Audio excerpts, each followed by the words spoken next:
ಮುತ್ತು ಅನ್ನೋ ಹುಡುಗ ತನ್ನ ಫ್ಯಾಮ್ಲಿಗೋಸ್ಕರ ಊರು ಬಿಡ್ತಾನೆ.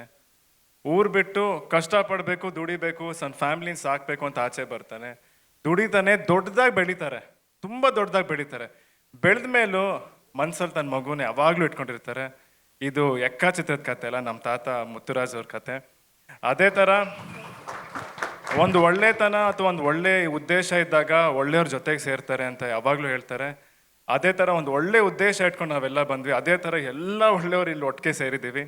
ಆ್ಯಂಡ್ ಎಕ್ಕ ಚಿತ್ರದ ಬಗ್ಗೆ ಒಂದು ಸ್ಪೆಷಲ್ ಏನಂತ ನಾನು ಹೇಳ್ತೀನಿ ಅಂದರೆ, ಇವತ್ತು ಇಡೀ ಕನ್ನಡ ಚಿತ್ರರಂಗ, ಇಡೀ ಇಂಡಸ್ಟ್ರಿ ಎಲ್ರಿಗೂ ಈ ಸಿನಿಮಾ ಗೆಲ್ಲಬೇಕು ಅಂತ ಒಂದು ಆಸೆ ಇತ್ತಲ್ಲ, ಅದು ನಾನು ಯಾವತ್ತೂ ಮರೆಯಲ್ಲ.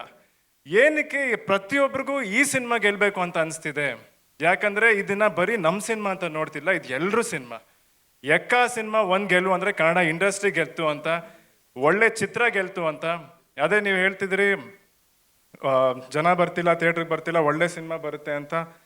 ನಾವು ಅಂದ್ಕೊಂಡಿದ್ವಿ ಖಂಡಿತ ಒಳ್ಳೆ ಸಿನಿಮಾ ಮಾಡಿದೆ ಜನ ಬರ್ತಾರೆ ಅಂತ. ಇವತ್ತು ಒಳ್ಳೆ ಸಿನಿಮಾ ಮಾಡಿದ್ದೀವಿ, ಜನ ಬಂದಿದ್ದಾರೆ, ಆಶೀರ್ವಾದ ಮಾಡಿದ್ದಾರೆ.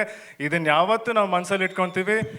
ಚಿಕ್ಕದಾಗಿ ಹೇಳ್ತೀನಿ, ನಾವೊಂದು ಪ್ರಾಮಿಸ್ ಮಾಡಿದ್ವಿ, 8 ತಿಂಗಳಲ್ಲಿ ಬರ್ತೀವಿ, ನಿಮ್ಗೊಂದು ಒಳ್ಳೆ ಸಿನಿಮಾ ಕೊಡ್ತೀವಿ ಅಂತ. ಇವತ್ತು ಎಕ್ಕಾಚಿಂದ ನೀವು ಎಲ್ಲರೂ ಪ್ರೀತಿಸಿ ಆಶೀರ್ವಾದ ಮಾಡಿದ್ದೀರಾ. ಅಫ್ಕೋರ್ಸ್ ಎಲ್ರಿಗೂ ಥ್ಯಾಂಕ್ಸ್. ನಾನು ಎಲ್ಲರೂ ಹೆಸರು ಹೇಳಬೇಕು, ಬಟ್ ನಿಮ್ಗೆ ಆಬ್ವಿಯಸ್ಲಿ ಗೊತ್ತು, ಇವರೆಲ್ಲರೂ ಯಾವತ್ತೂ ನನ್ನ ಮನಸ್ಸಲ್ಲಿ ಇರ್ತಾರೆ. ಅದೇ ಥರ ಇನ್ನೊಂದು ಪ್ರಾಮಿಸ್ ಮಾಡ್ತೀವಿ, ಮತ್ತೆ 8 ತಿಂಗಳಲ್ಲಿ ನಾವು ಮತ್ತೆ ಥಿಯೇಟ್ರಿಗೆ ಬರ್ತೀವಿ, ನಿಮ್ನೆಲ್ಲರೂ ರಂಜಿಸ್ತೀವಿ ಅನ್ನೋದು guarantee. Okay, thank you so much.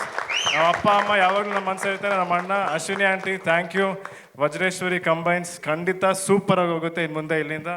And just ಶುರು ಮಾಡಿದ್ದೀವಿ, ಇನ್ನು ಮುಂದೆ ನಡೀತಾನೆ ಹೋಗುತ್ತೆ. ನಿಮ್ಮ ಆಶೀರ್ವಾದ ಪ್ರೀತಿ ಯಾವಾಗಲೂ ಇರಲಿ. ಇಡೀ ಅಭಿಮಾನಿಗಳು ನಾನು ಹೇಳ್ತೀನಿ, ಥ್ಯಾಂಕ್ ಯು. ನೀವು ತೋರಿಸೋಂಥ ಪ್ರೀತಿನ ಯಾವತ್ತೂ ಮಾತು ಮುಖಾಂತರ ಹೇಳೋಕ್ಕೆ ಸಾಧ್ಯನೇ ಇಲ್ಲ.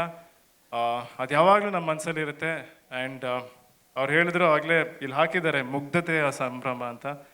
ನನ್ನ ಜೀವನ ಪೂರ್ತಿ ನಾನು ಉಸಿರಿರೋ ತನಕ ಆ ಮುಗ್ಧತೆಯನ್ನು ಕಾಪಾಡ್ಕೊಳ್ಳೋಕ್ಕೆ ನಾನು ಪ್ರಯತ್ನ ಪಡ್ತೀನಿ. Thank you.